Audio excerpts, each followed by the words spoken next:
At Arizona State University, we're bringing world-class education from our globally acclaimed faculty to you. Ranked #1 in innovation for 10 consecutive years and #2 among public universities for employability, ASU isn't just ahead of the curve, it's creating new paths to success.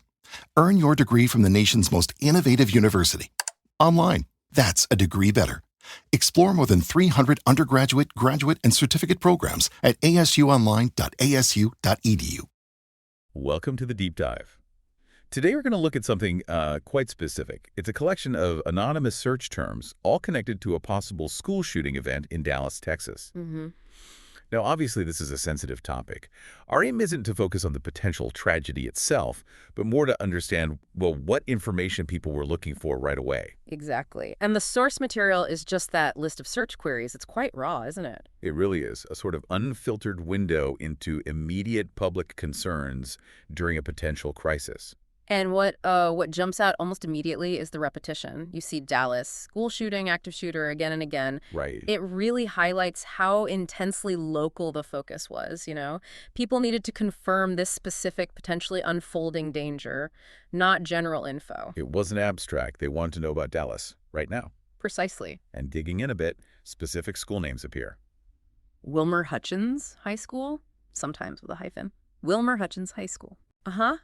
That really pinpoints it, doesn't it? Suggests this was the specific location causing immediate concern. It wasn't just a school in Dallas. No, it was this school people were zeroing in. And there's another layer, too, the time element. Think about how often terms like today and update show up. Yes. Good point. That speaks to the need for real-time information, doesn't it? Absolutely. It wasn't about finding an old news report or some kind of analysis. It was what is happening right now. That sense of urgency is, well, it's palpable in the data. So where were they trying to get these updates? I noticed WIFA appears in the searches. Yeah, WFAA. That's a local Dallas news station. So that suggests people were kind of instinctively turning towards established local news outlets. I think so. It indicates a level of trust, perhaps, or at least an expectation that a known local source would have the most current, accurate details in a fast-moving situation. It's interesting. Even with everything online, that traditional local news source still holds weight in a crisis. It certainly seems that way from these searches. It's seen as an authority, maybe. Another small thing, maybe, but the variations in typing Dallas, Texas. Sometimes Dallas, Texas, other times Dallas, TX. Yeah, it's minor, but it's human, isn't it? Exactly. It reminds you these are real people, probably stressed, just typing what comes naturally, not perfectly formatted queries. No. And then there's that one name, Tracy Haynes, just pops up once. Right. And what do we make of that? It's hard to say without more context. It really is. It could be anyone, a student, staff, someone involved somehow. Maybe even misinformation starting to circulate. We just don't know. Like a single personal thread potentially woven into the larger event. Could be significant, could be nothing. A little mystery within the data. What also seems significant, though, is what we don't see much of in these initial searches. Like the bigger picture questions. Yeah, exactly. Not many searches for, say, causes of school shootings or victim support resources right in this immediate cluster. Which really underscores that first urgent need for just the basic facts, right? Is this real? Where is it happening? What's the status now? The focus is incredibly narrow at first. Yes, that absence of broader context is, I think, a key insight. The deeper dives, the why questions, the societal impact, that all tends to come later once the immediate threat level or perceived threat subsides.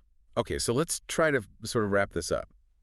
What does this snapshot of search terms really tell us? Well, I think it paints a clear picture of immediate, highly localized information seeking. Focused on confirming if an event is happening. Pinpointing the exact location, which seems to be Wilmer-Hutchins High School. And getting the absolute latest updates, often from trusted local news like WFAA. That's the core takeaway, I'd say. In those first moments, it's all about confirmation and real-time specifics for the location involved. So maybe a final thought then, something for our listeners to consider. How might these very focused initial searches change over time? That's a good question. As more information gets confirmed or denied. What other questions might start bubbling up? Do people start searching for causes sooner? Or maybe for ways to help? And how might official statements or wider media coverage then start to shape those subsequent searches, directing the narrative? It's definitely a fascinating, if sobering, glimpse into how we seek information right at the start of uncertainty.